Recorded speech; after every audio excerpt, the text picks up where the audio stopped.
Me, a bro. Yep. He, a dude.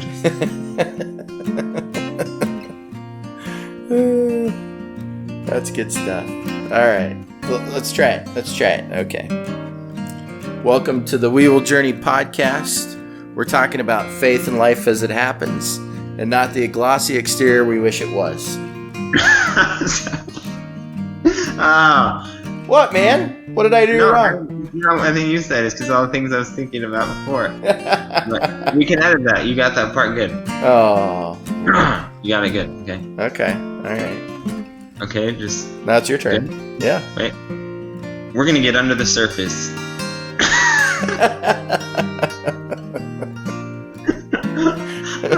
I should have said all those things before. We should have waited down and dirty until after we read this part. Okay. Okay. Wait. We get under the surface and explore the down and dirty.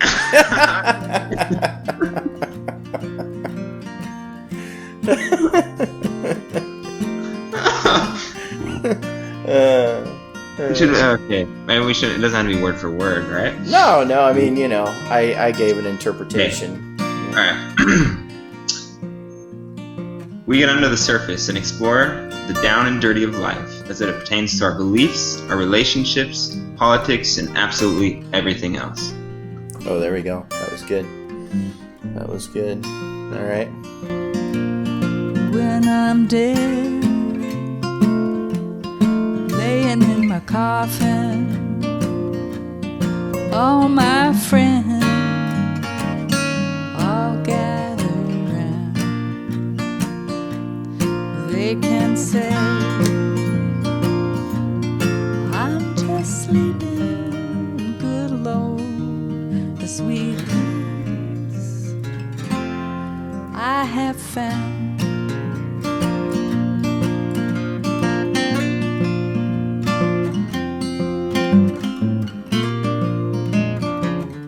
3, 2, 1. Well, Seth, how's it going, man? I feel a bit tired. Did I say that last time? I said that last time we were talking. You feel tired? I don't know if you said that or not.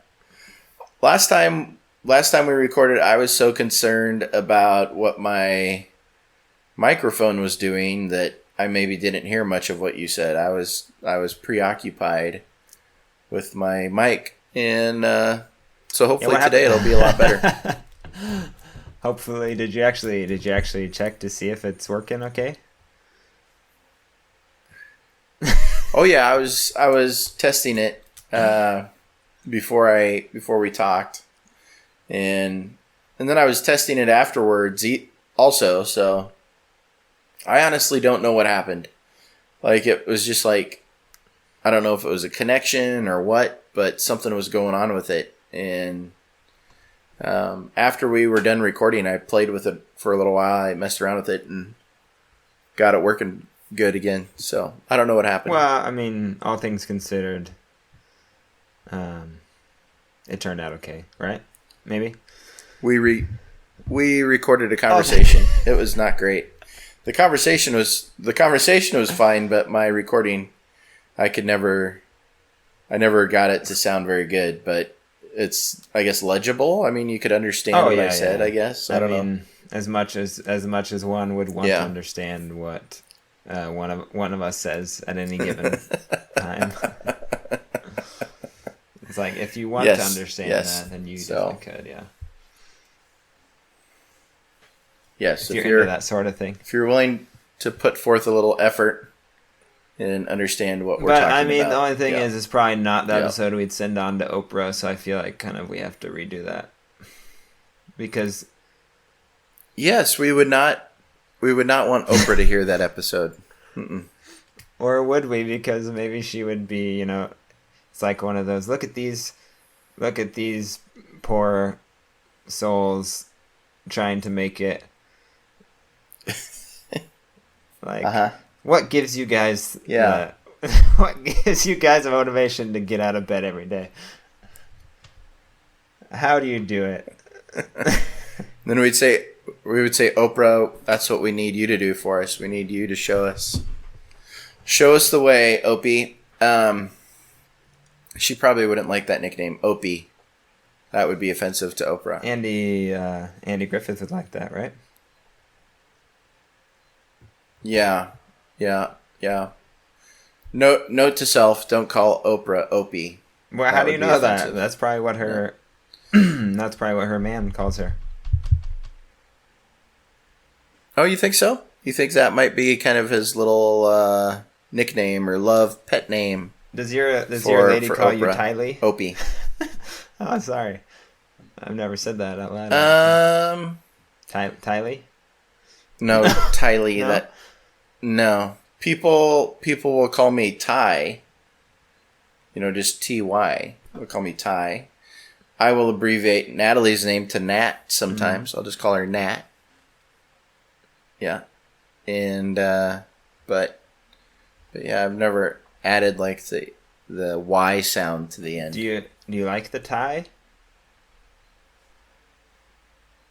Oh, I don't care. Yeah, I've had my my Uncle Ron. He's always called me Ty. I don't know if I ever remember him calling me Tyler. Wow. He's always called me Ty. Just don't call me late for dinner. That's what. Yeah. That's how the saying goes. Yes, that's a good one. Yep, that's good. Yeah. So just don't call me between 1 a.m. and 5 a.m. That's what I always say. Well, it's good to know that 1 a.m. 5 a.m. Okay, I did. I'll keep that in mind. Does that go for like messaging you too? No, I don't. Is that the same? I have all my messages on silent. Like I don't have anything that I would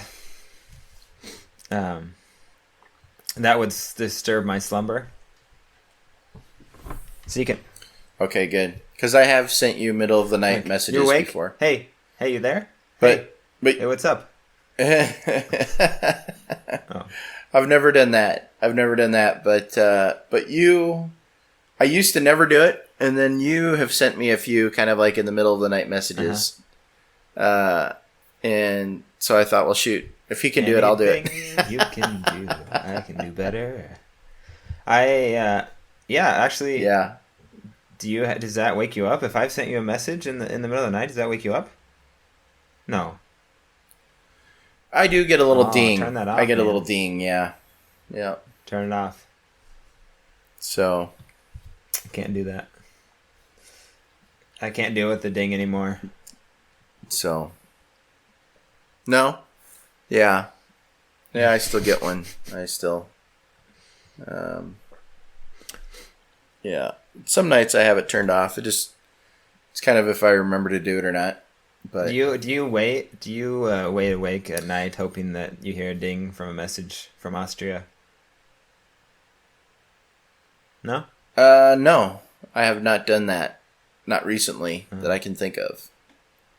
Kind of makes me feel a bit disappointed. Are you wanting me to lay awake waiting for you to message Why is me? That? I don't know. It sounds bromantic in a way, right? Bromantic. That's nice. I like that. So, Seth, you're getting ready to start doing summer camp, right? I am. We are as a family. Yeah. And yeah. Sorry, I was just looking at all these things spread across our bed at the moment. We do these, because it's an English camp. We do English lessons every morning. That's kind of part of the deal. And so that takes a lot of prep. And that's usually not something that I'm directly too much involved in because we want people to learn English at a high level. Like learn English well. You feel me? Good. I want people to learn English good. So yeah, if I would teach them, y'all done your homeworks. I hope I done learned you well yesterday. Today we're gonna study that Alphabets. Let's. Yep. How many alphabets do you study? It depends if we're using the British English or American English. Because in Britain they say There you go. Z. There you go. I don't know if you knew that. Mm-hmm. Z? And what does Z. Z mean? That's Z. Okay. That's the letter Z. So Z. Okay. All right. It sounds like Z, E, and D, but it's not. It is. It's pronounced as Z, yeah. We pronounce it as Z. We pronounce it as Z. They pronounce it as Z. Z. So if someone Z. tells you, okay, they're like, I'm not a language expert, so that's just different for you and I because we come from different places where I don't study language like you do. And so does Alyssa? Does she help out with the English teaching part of it, or is that she is more organized than I am, and she's more intelligent, I guess you could say. And right. I'm not bad at English. I'm not gonna lie. I'm pretty good at decent at English when it comes to like writing. You're pretty proficient. Things, or trying to make things sound okay. But as far as like coming up with the English lessons, that's not necessarily. I would just be like, okay, let's get a ball and let's stand in a circle and let's just chuck it at each other, and then if you get hit with the ball, then you have to say the first word that comes to your mind. And they would be like, Gesundheit. That sounds like a great English lesson. Like Gesundheit technically counts. All right, next one. Yeah. You beam somebody in the head. I hate you. Good one, Johnny. That was very nice. Thank you. All right, you're good. Next one. My leg. It just goes on. That was how I would do it. YOLO.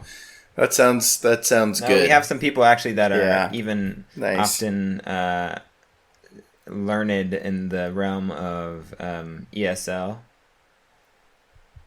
teaching English as a second language and stuff like that. And we have like some people that actually know what they're doing. We've had them write our English lessons, and then we've had different. It depends on the year, but we have a lady who is part of our team now who's really good at that kind of stuff and does a lot of it. So I don't have to do that part a lot. But yes, our camps are starting up in about a week, man. Training, and then 2 days later, campers.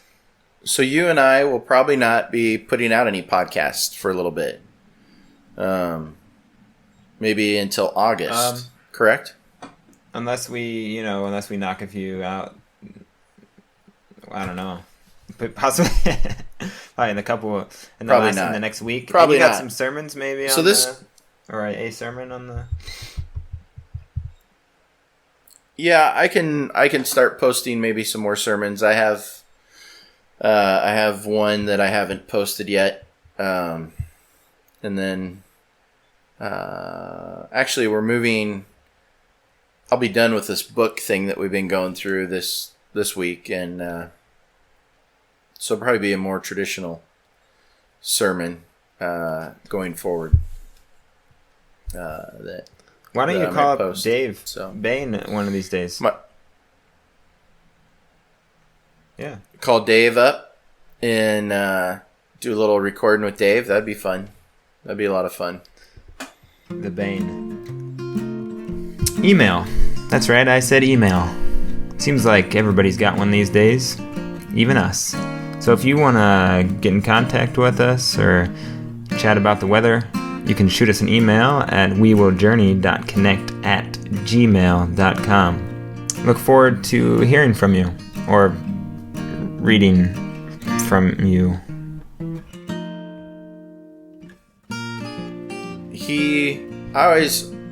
It's always like, man, do I want to do that? what if they're a lot better? Like, you know what I mean? Like, what if Dave and I, let's just say we recorded a podcast and it gets all kinds of, downloads and, I'm like, wow, Dave's really good. So one of two things could happen there. I may feel like maybe we should drop Seth. Yeah. The band. You know how it is with bands. Oh, I know. You start to get big, and then there's like always that one member, and they're like, "Listen, guys, you guys got a lot of talent. You can go a long ways, but you got to get rid of Joe. Joe." And I don't want you to be Joe. I like how you automatically what I assume mean? I would be Joe. Well, I don't know. It could be me, but we wouldn't know that. We'd have to go back and forth. But if Dave and I recorded and it went well, then the assumption may be that you're Joe. I don't know. The other thing would be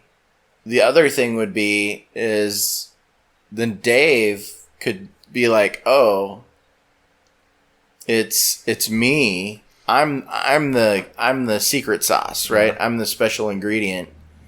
Dave could go off on his own, take away all of our listening audience, and we have nothing left. I feel like that's the risk we're running. Basically, at this point. You feel like it's okay if we take the risk. Go forth, young man. Go west, young Oh, man, okay. or All whatever. right. I mean, to be honest, I don't know, man. I think our listening numbers have probably stayed more or less consistent, despite all the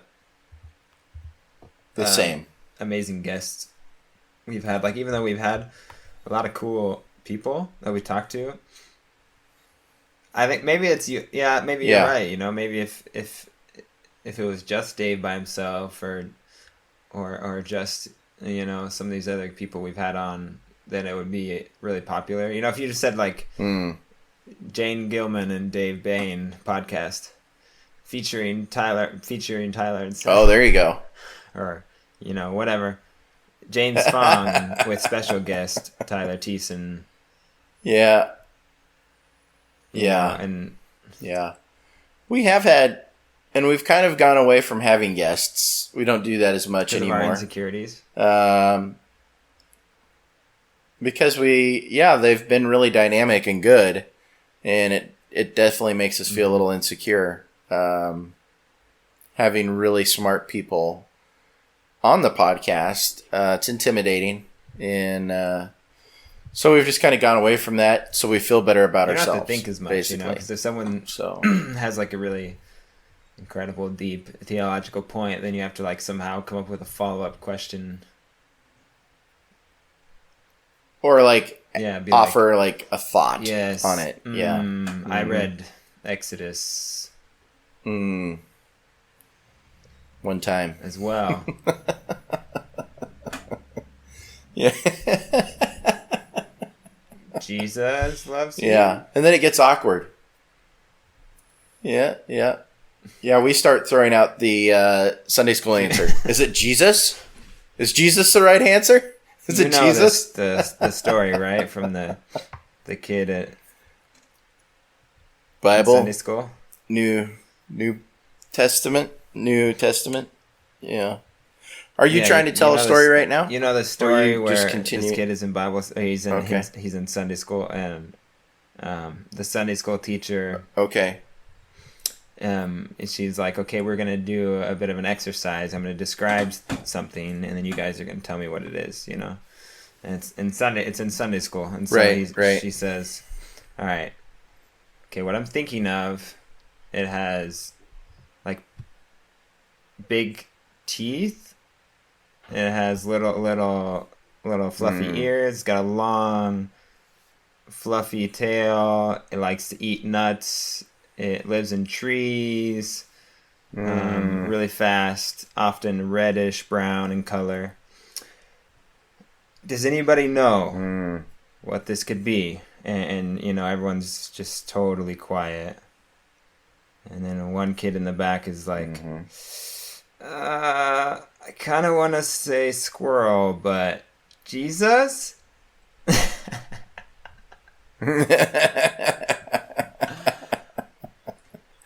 Yeah. And I'm glad he went with Jesus because squirrel would have been wrong.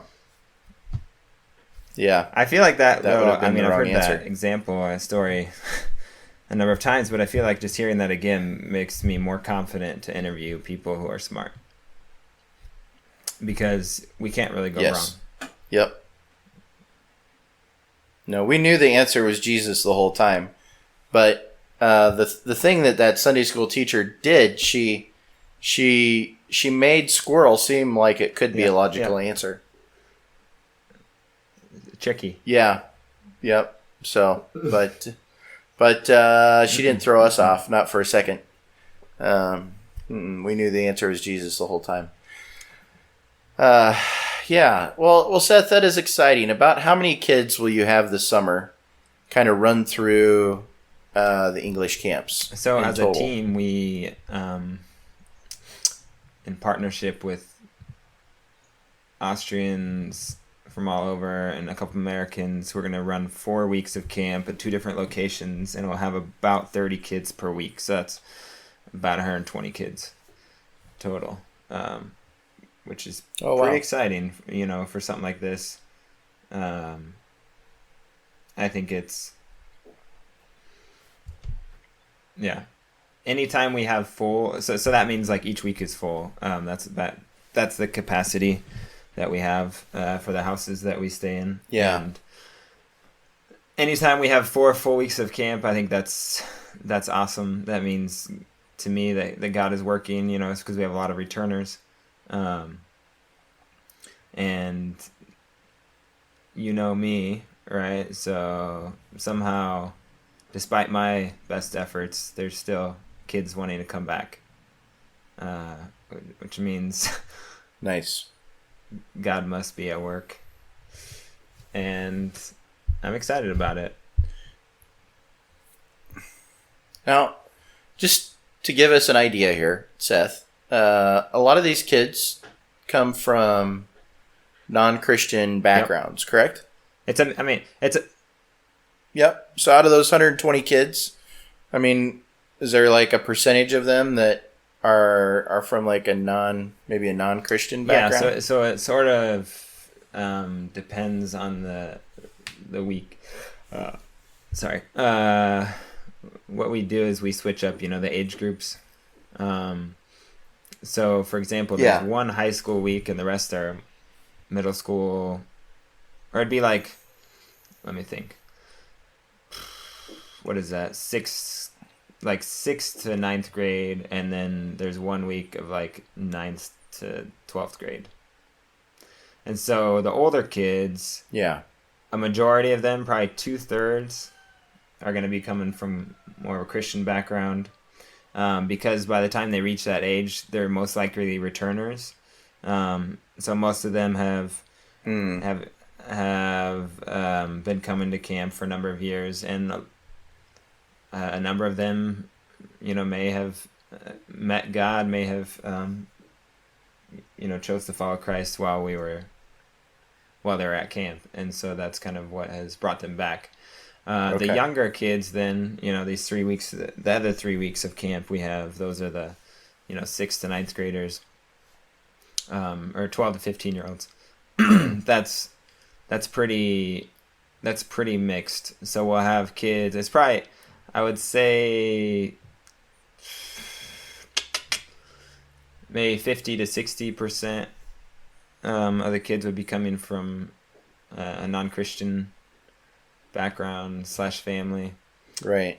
And you might have kids that come because they heard somehow through the grapevine about this English camp, and, you know, somebody tells a different parent, hey, my kid's English, you know, improved, so you should definitely send their kid there or whatever.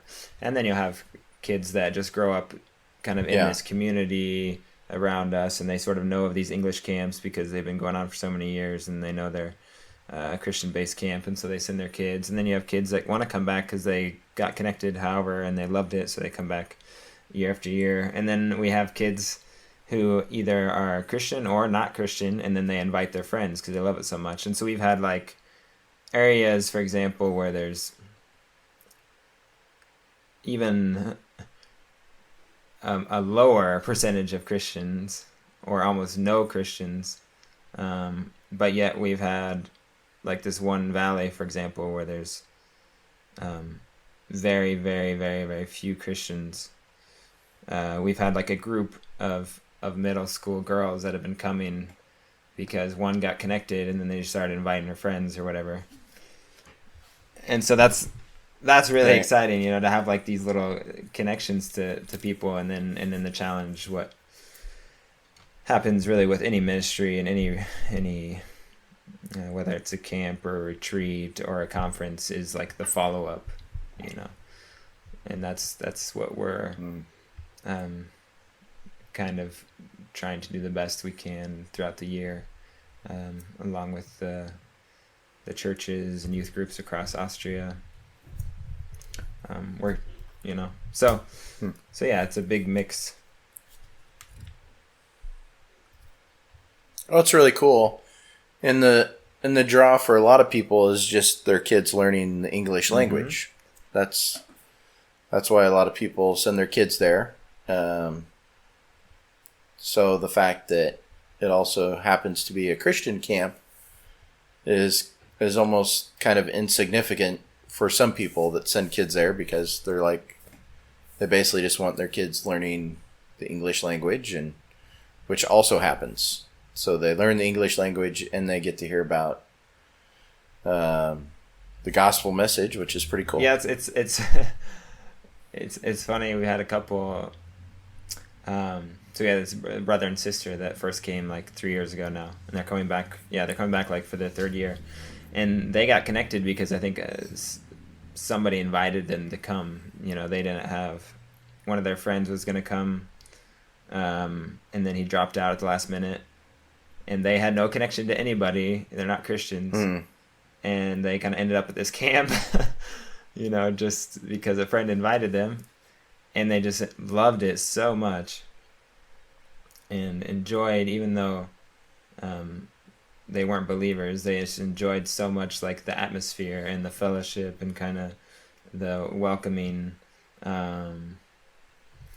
environment, that they kept wanting to come back. And so those kind of stories, it's like, that makes kind of, I think, many of us so motivated to continue to do that, is like, it happens all the time, you know. If someone comes to camp, it doesn't really matter the reason. Once they get there, you know, they often experience an atmosphere, an environment that makes them want to come back, you know, year after year. And so, yeah, that's kind of thing is you just want kids to, you just want to get them through the door, if that makes sense, and see what God does, and Right. and through a lot of prayer and you know, continuously working to just care for each other well, and encourage one another.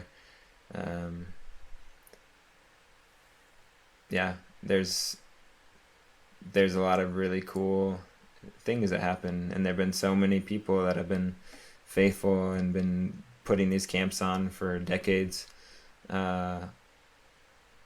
It's really a pretty cool thing to get to be a part of, you know. Are you digging our theme music? Well, we dig it too.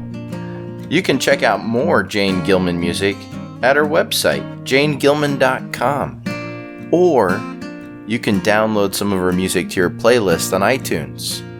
That's GILLMAN.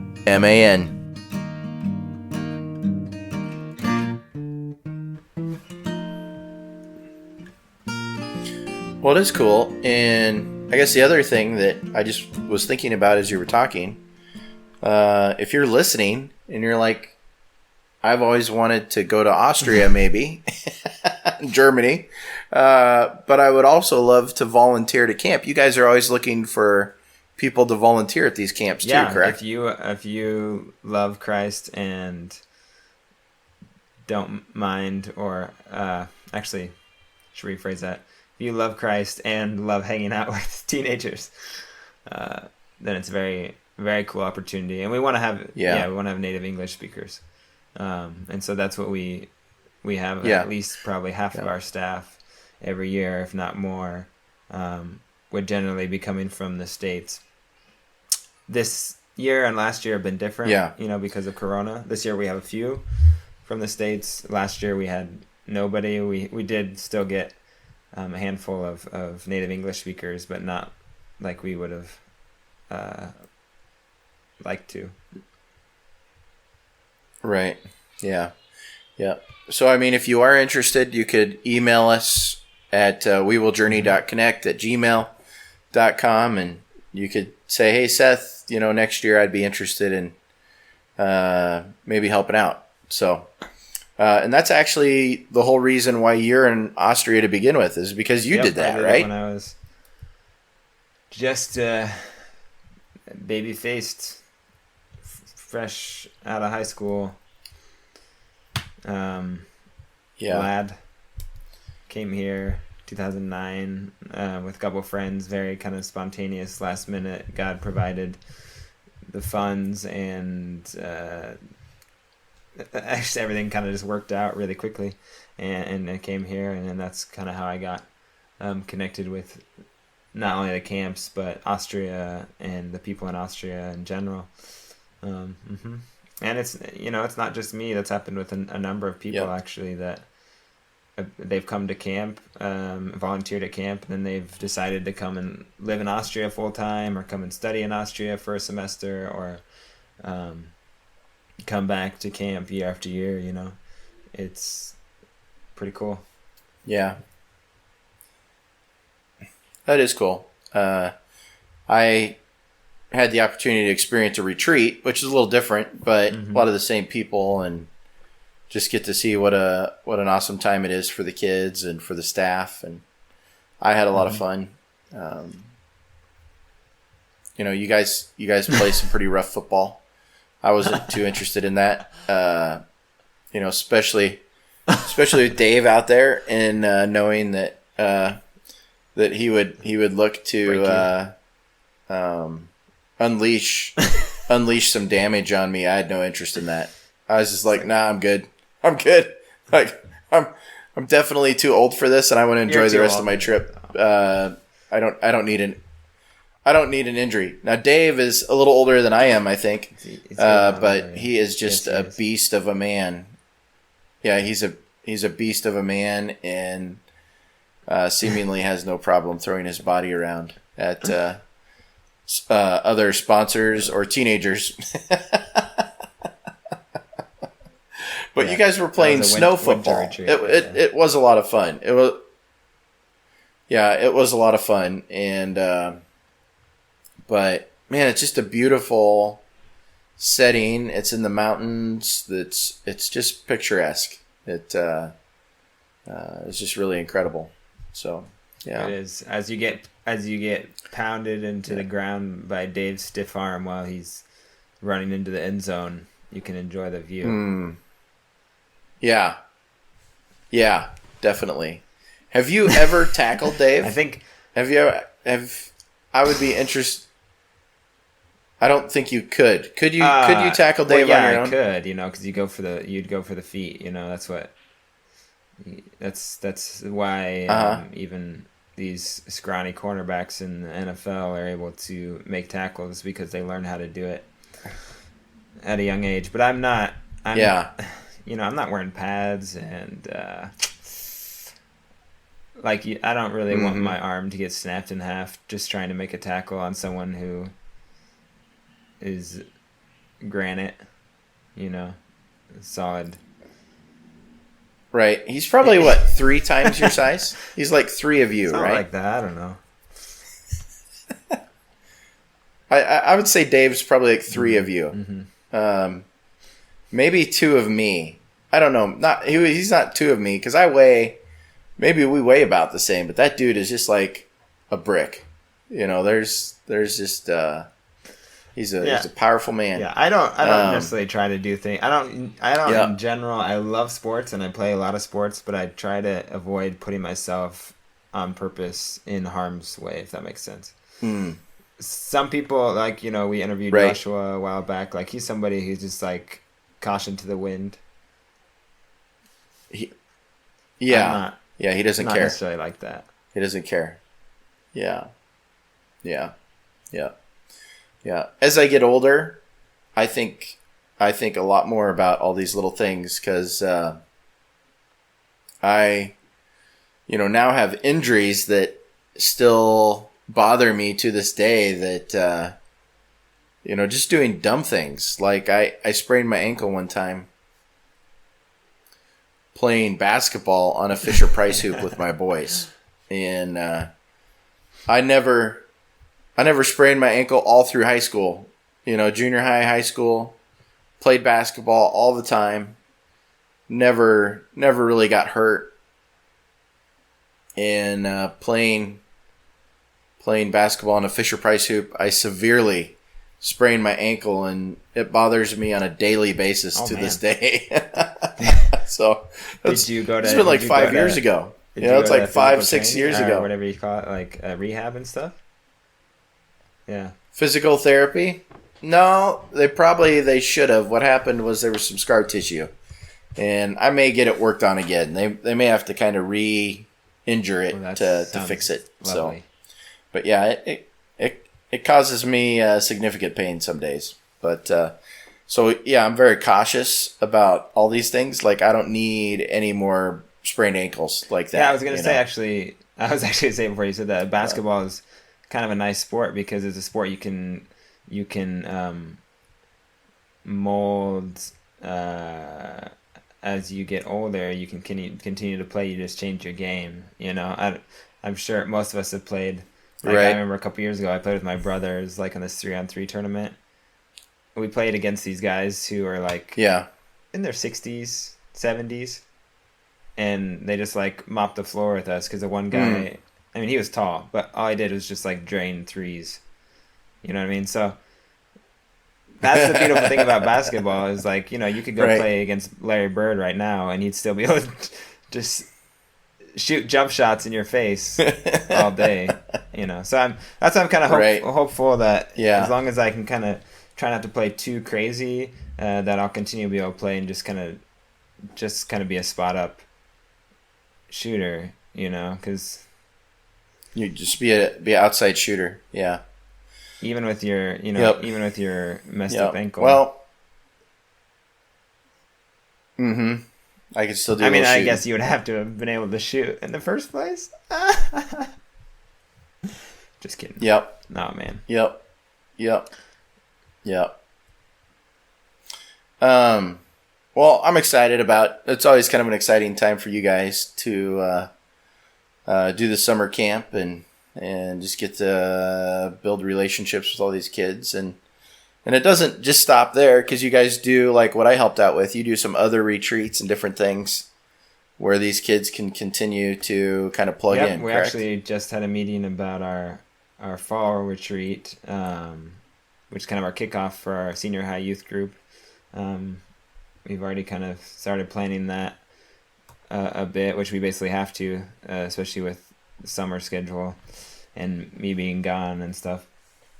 And so we have around school kickoff, we do a retreat, and then we do in winter, the one that you're a part of, like semester break, and then we'll do another retreat generally, kind of retreat conference thing, which is Austrian wide, and we'll usually take a group and go to a different state in Austria and kind of hang out and have a more a bit of a bigger. It's still not a ton of kids, unfortunately, but it is really fun. And it's maybe like 150, 200 youth from around Austria and get together and do that, and then English camps, and then we do our youth programs and our outings and sports and game nights and all that other stuff. But as far as retreats, that's kind of our schedule. Mm-hmm. What is the population of Austria? Do you know that off the top of your head? I was pretty sure it was like 8 million, but I think it might be a bit more than that now. I'll double check real quick. Okay. We were just talking about that recently. I think maybe because of it's 8.8 million, so it's about that. I think we were just talking about it. Okay.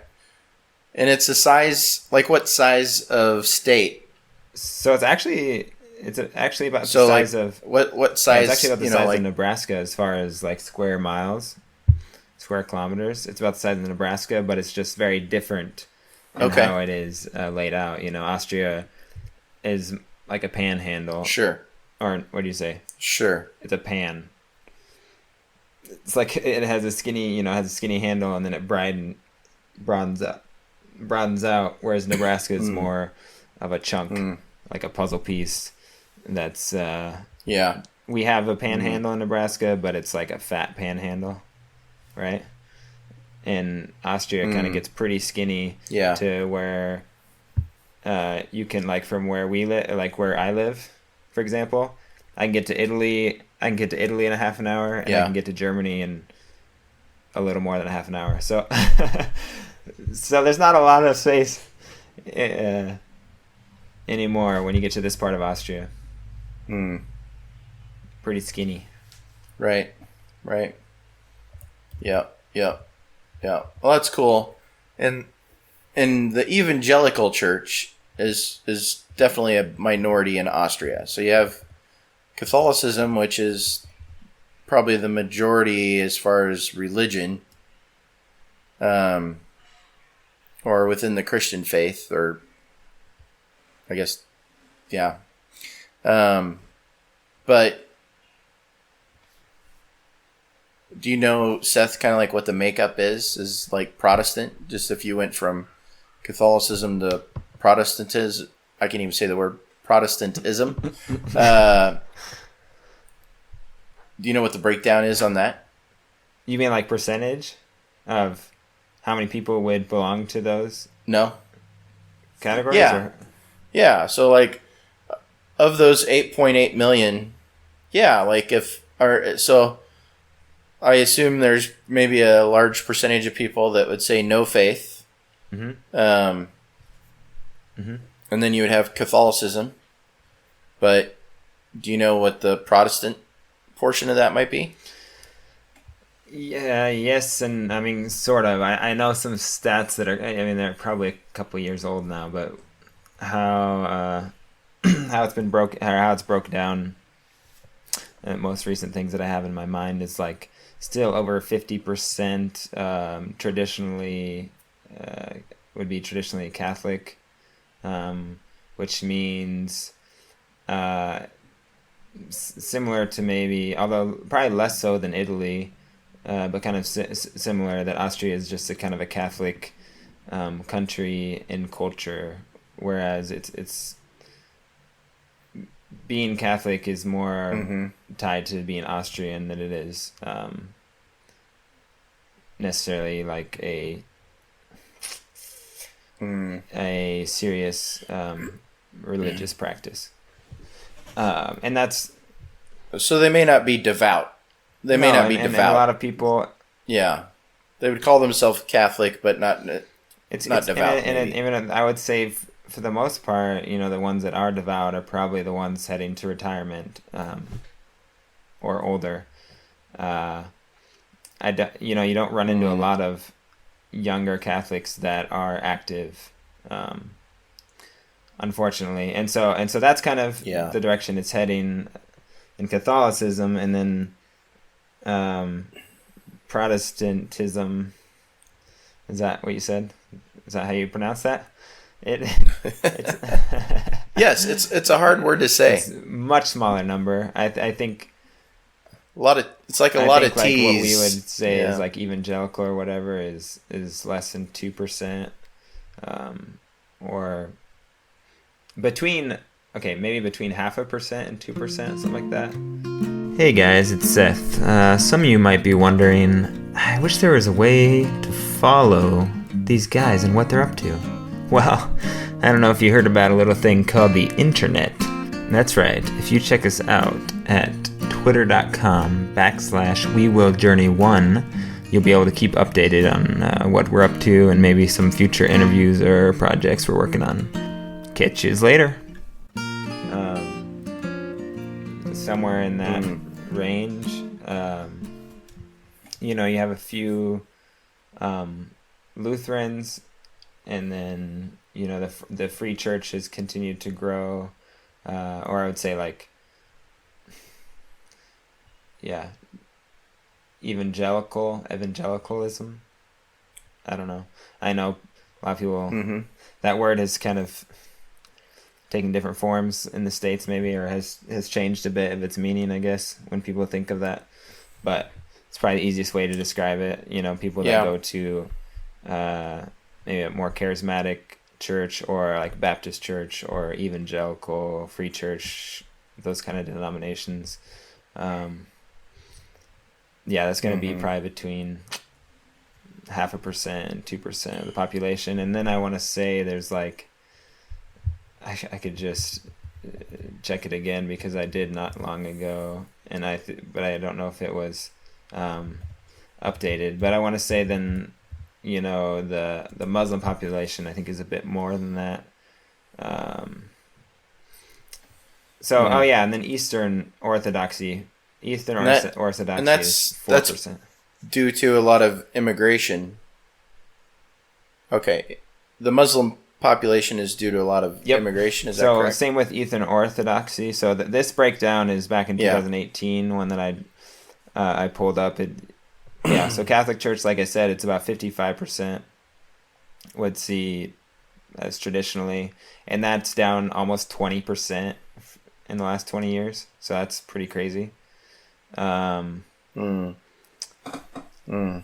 says Protestantism is about 3%. You nailed it. And that would be including Lutheranism, which, the Lutheran evangelical. It would include all of that. It would include all that. From my experience with the Lutheran churches, they're probably going to be more similar to the Catholic Church than, say, other Protestant churches, where I feel like in the States there's kind of like a big, broad range of Lutheran churches.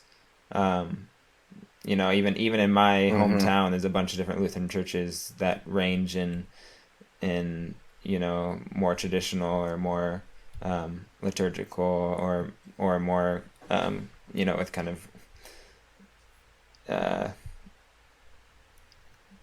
rock almost worship music, you know what I mean? And so contemporary, and then Islam is about 8%, so that's quite a bit higher than Protestant. And then Eastern Orthodoxy is about 8%, and that's also that would be both of those because of a huge influx of immigrants. Which should be the same, honestly. Protestantism. Protestant. That's thinking word. Protestants, the Orthodox, and Muslims. All three of those more or less are due to immigrants, I would say. Yeah. And then you got 20 to 25% of. Well, it's unaffiliated, whatever. Right. Yeah. Well, you definitely you work in an interesting little context there, Seth. And you guys do a lot of really neat ministry, and you actually, just from my experience, you kind of reach into all of those different facets, of faith there or no faith, and you have relationships with people of a lot of different backgrounds. So pretty cool. Pretty neat ministry. Well, thank you, Seth, for just kind of telling us a little bit about what you do during the month of July and what your ministry looks like. So I think we're kind of at our mark, like where we like to end. Any parting thoughts, Seth, while you take the month of July off? Words of wisdom for us as we try to go a month without you in our lives on a regular basis. Parting. So How to cope. How to cope? I mean, I don't know if there's, it's like you can't. There's not really a way to fill that void. It's not a. There's not a 10-step guide to go without Seth in your life, I guess.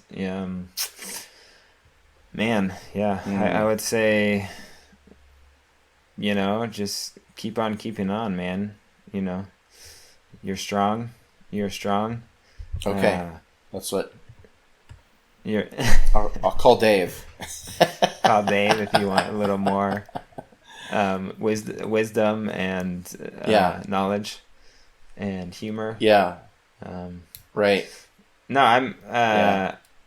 Yeah. Man, July is always kind of a whirlwind month, and it's very interesting for me because it's been so many years now that our July has been packed with camp and with often at the end of July we have a conference or we try to go to the States, so it's interesting. Like I don't even remember. It's hard to even remember back to when July would be like, kind of a more relaxed month, Really? It's like, July is in general, when I was in the States, that'd be like the month to kind of, it's just, you hang out a lot with people in the evenings, you go on vacation, you celebrate the 4th of July. And right now it's like, we always kind of have our nose to the grindstone. Is that what you say? Nose to the grindstone? Does that make sense? Yeah, I think it's it's awesome, but it's totally different environment. And I think you'll do just fine without me for a few weeks. And we can that. Greet each other with a brotherly kiss as Paul would suggest. He'd recommend that, right? Yeah. So definitely. Yep. I'm talking about obviously cheeks, maybe a forehead. Okay. Or we can do the Corona bump, the fist bump or the elbow bump, whatever I guess makes you feel. That seems very impersonal. I don't like that. I don't like that. Not for you and I, anyways. We'll go with we'll kiss each other on the cheek or the forehead. That definitely feels much more appropriate. It is a nice thing to, if you see someone that you don't know or you don't maybe feel as comfortable around, you can do the fist bump because it's like, Corona. Yeah. Like, hey, dude. Yeah. You don't feel like you have to hug them. But then, you can always go back to the old ways. I don't know how it is in the States, but it has changed here slowly. What's bad, though, is if you do the Corona fist bump with somebody in a group, and then the very next person sitting or standing next to them, you like, hey, and you give them a big hug. That could be awkward. That could be awkward. I'm gonna send you a Key and Peele video after this. It speaks exactly to that. All right. Situation. Well, we love you guys, and God bless you and all the wonderful things you're doing, and we'll look forward to hearing about the whole summer camp experience when we kind of start back up in August. So, love you too, man. Love you, brother. I look forward to catching up at that point. And keep on keeping on. See you soon. Yes. Adios.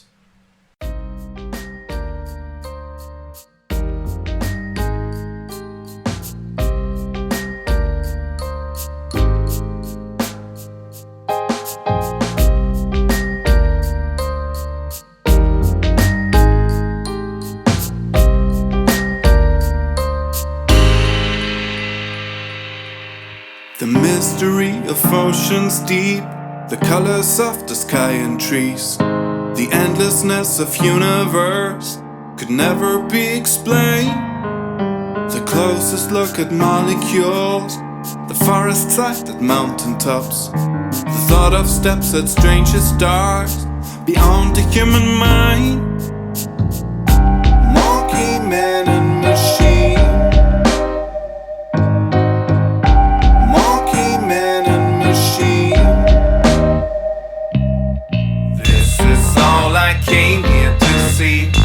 Ain't that just a little bit mommy? This is all I came here to see. Ain't that just a little bit mommy? Logic makes me burst out of gravity, which leaves me with no place to be.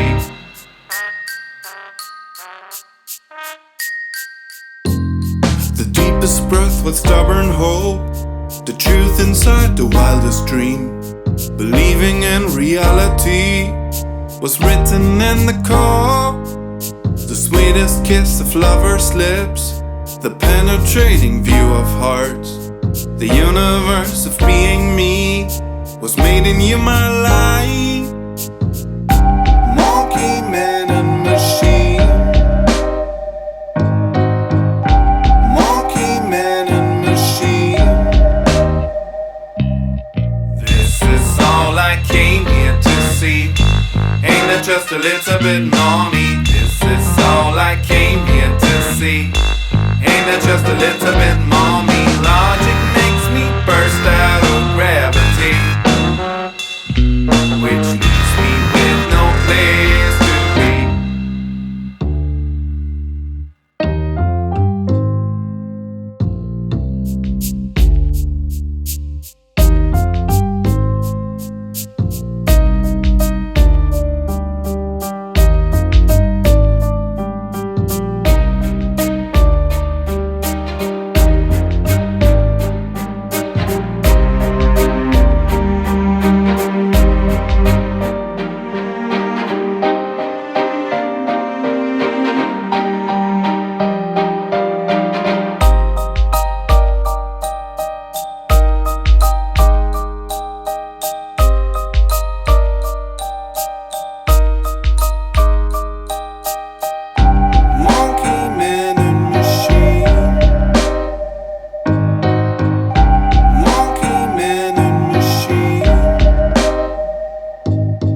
This is all I came here to see.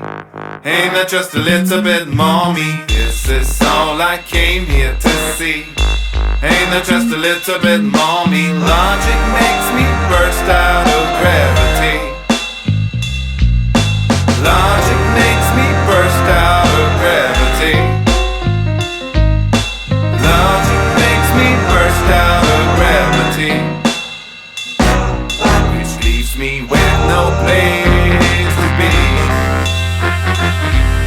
The hiding and the seeking and the finding and the being and the taste and the size of each thing. The yearning and the glory and the failures and the story and the substance of life is